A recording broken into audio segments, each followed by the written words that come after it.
this video, I'm going to be talking about how you can edit the landing page and an overview on most of the features. So when you first create a client or project, this is what your landing page looks like. So I'm going to go over how you can edit each area and what all the different features are. So you can go to the landing page tab right here. The first settings is the page settings. So this is your overall settings for the page. So as you can see here, it's got the site meta information. So you get the site title, the meta keywords, the meta description. You can turn pretty URLs on and off in the settings area. That will be discussed in another video, so I'm just going to skip that for now. You can also put in tracking code. So if you have any Google Analytics or anything like that, you can paste that right here. And this will be shown in the head tag of your site. This will also work for like any sort of tracking services. I mean, any sort. Doesn't have to be traffic. You can also edit the HTML copy for your footer. This is shown on your homepage and on your thank you page of the actual landing page. So you can see the footer right here. It says copyright your information, stuff like that. So you can edit this footer to be anything that you want. So if you wanted to, you can add in links here. So privacy policy links or terms of service links. So you just add it in there and then just create a link out of it. Put in anything you want, and then you add a link. Then this can link to another page inside of your blog, or however you want that to work. So that's the page settings. The next things is your design settings. These are the overall settings for your page in terms of design. So you got your background design. So there's two options. You can have a pre-made background that we created for you inside the theme, or you can have a custom one that you enter in yourself.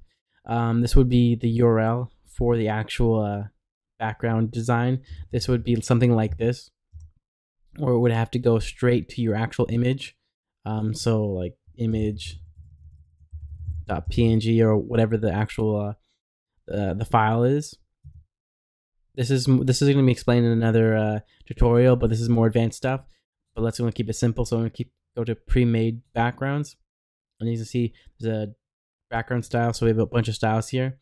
So I'm just going to put in a purple light, and then you can also right here, so a separated graphics. These are the graphics right here that separate the page, the content. So there's like, we have a double line right here that goes right here, and right on the footer right here. You can change these to be double line, a drop shadow style, grainy style, or grungy line style. So I'm just gonna put a drop shadow style. If you want, you can put your own graphic here that will be shown right here. Then these are 3 different places. Again, this would have to be straight to the actual image itself, like the actual URL. You leave it blank if you want it to show this style up here. Then up here we have the copy color styles. Basically, for the logo text, the logo subtext.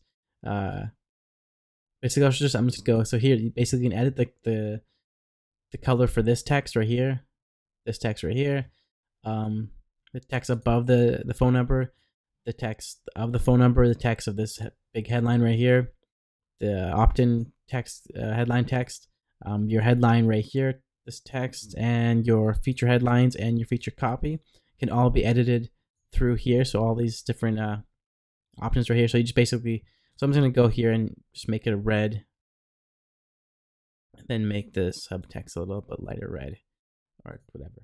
Hit save changes, and then I'm going to go back here, and then reload the page here. As you can see, I changed the logo to have a red and then a slight thing, and as you can see, it's now a purple with a black. You can have your own repeating graphic, or basically you can do anything you want here with this graphic right here. We have a few styles that just work for most industries, but you can go ahead and just design your own. The next area is your header area. So this is your header area, is basically your logo and your call to action stuff right here. So basically this entire spot right here is your header, and you can have 2 different styles for a logo. You can have a text logo, which has the logo and the sub logo information. So it's this and that. Or you can have an image. So you can put in your a full URL to your image or logo. Again, it has to be with HTTP // dot whatever to your actual .png file. So it has to end with .png or .jpeg or however that works. It has to be an actual file that it's going to. Then you can do the same thing for your client phone number. It can either be text or it can be an image.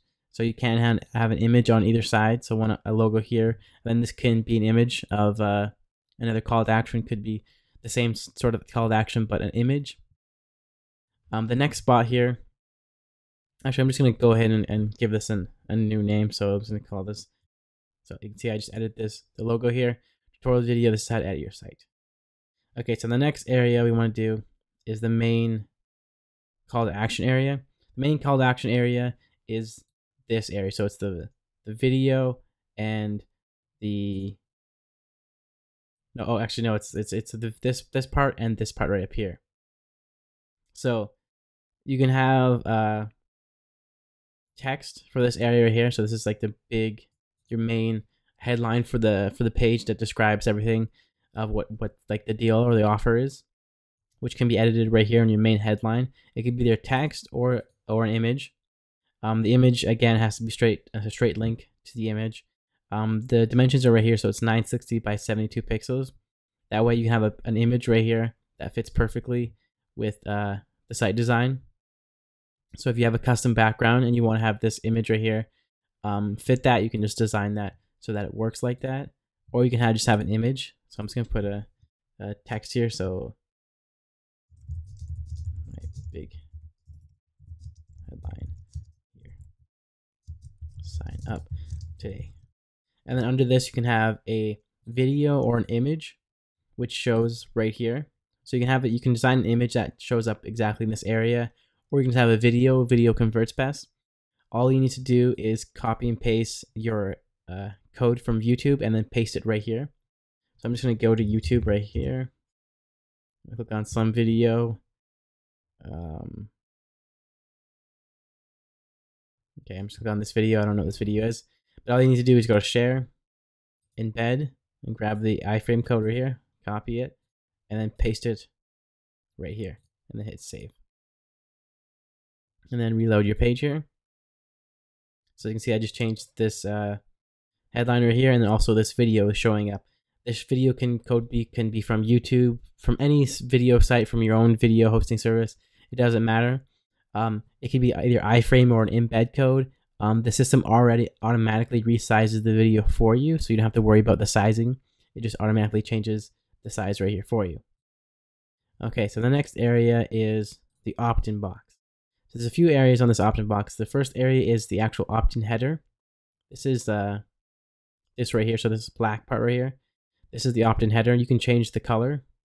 So we have black, light black, blue, green, and red. So I'm just gonna put this a dark red. And then you also do the opt-in headline. So sign up today to get it for free. I'm just gonna hit save and just show you that. It may not look good with the purple and red, but oh well. As you can see, it's red and now it has the new text. So I go back to opt-in area. Okay, so the next option here is the opt-in custom content. So this is the content that shows above the actual, this is the content right here. So we give you a WYSIWYG editor, so you can add as much text as you want here, and use all these different styling features to actually make it look good. This is the content that shows up under the opt-in. So this is kind of like the spam notice, which is right here. So you can put in information that you want to make people opting in feel comfortable with what you're going to do with their information. I'm not going to edit these right now. I'm just going to keep them blank. The next one is your opt-in button. So you can choose a few CSS style buttons. So I'm just going to click on black and click on where I'm going to make the button say save changes. As you can see, it's right now it says it's green, but now it's black. And so this is a CSS button with the style. So it has this sort of nice rollover effect. And you can choose between all the different colors that we have in the system. But you can also do your own custom button if you want to. So what you do for custom button is you get rid of the button text, choose custom button, hit save, and then you can enter in your image for that custom button. Again, it's the same thing. You have to actually put in the full URL to that image for it to show up. I'm just going to click on make it a orange button and then go back to what I had before. Okay, and the next part is you don't have to edit these part for this opt-in placeholder copy. But as you can see on the form here, it says enter your full name, enter your email address, and enter your phone number. You can change this. So if you're using this for another language, you can change this to be something else. So you can translate those for Spanish or French or German, whatever your language is, so in case you don't want to have those into your full name, or even change it to say enter your full name or whatever you want. That's what that placeholder copy is right here. I'm gonna hit save changes and then update my button. You can see now it's orange. It says sign up now. Okay, so the next area is have that set up. The next part is the subheadline. This subheadline can be a text or an image, which shows up right here. So you can have anything you want right here. So it could be a text headline or a image. Then you can start editing the feature area. So you got 4 feature areas. You have a few options for each one. So you have an image, the headline, and then the actual content. So what you can do is edit so that you can have, so the first thing is a CSS style for the actual thumbnails. You can have a shadow or drop style or drop shadow or no style. So I'm just going to turn it off so it's no style and then hit save. As you can see now, these thumbnail images have no CSS style, so they're just the image itself. Then what you can do for the features is each feature box has a feature 1, feature 2, feature 3, and feature 4 are all here. So what you want to do is you can edit the text, so you can have a headline, the copy, and then enter in the full URL to an image. It will be resized for 140 by 120 pixels high and wide. But if you want, this entire area could be an image, which is 480 pixels wide by 140 pixels high. So if you wanted to get rid of this entire area and just make this one image and have 4 images right here, which could look nice, you can have that right here. So again, it has to be the full path to the image. And it's the same thing for the next all 3 here. I won't do this for this video, but you can go ahead and start adding your content. So there's the main content, which shows under the features. So this content right here, to add custom content. You can add that right here. So you can have all your content that you want right here. I won't go through that in this video, but you can add any content that you want. So you can add any HTML that you want to here to make it the page what you want. So there's a full social footer, which won't appear until you actually add links here. So you have LinkedIn, Facebook, Twitter, Google Maps, YouTube, and email. So I'm just putting placeholders here so you can see it. Hit save changes. So when you first load up your page, it won't actually show anything here. It'll just show your logo. By the way, your logo here, the footer, will be the same as the top here. So if you have an image here, it will be the same down here. I read the page. As you can see, Twitter, Facebook, YouTube, and LinkedIn, and email, and Google Maps are all have buttons down here, so you can link those up in the footer here. And go back to here. Now the final thing is your thank you page. So someone opts in, they'll see a thank you page, which you can edit the headline and the actual content for. Again, this just you edit the content here and hit save, and it'll show up. I'm gonna opt in here, and so I can show you what the thank you page looks like, and then what it looks like once you actually have added a lead here. So when they try and opt in, it's gonna stop them from opting in unless they put in their name and their email address. You can also require them to add all features. So you have to require them to put their name, their email address, and their phone number. So I'm just going to put a test where my name's Dylan. My email is email@gmail, and I'm going to put my phone number as whatever. Click on sign up. Okay, now as it's signed up, it says thank you for signing up. Then here's the content that I would have added for my thank you page, and then here's the footer. So any content that you want here will show up. So that's basically everything you need to know about editing your landing page. In the next video, I'm going to be talking about how you can add your autoresponder code, so you can have it with Aweber, iContact, or MailChimp, or whatever autoresponder that you want or you're using. Then after that, I'm going to be showing you how to use the notifications and how that works.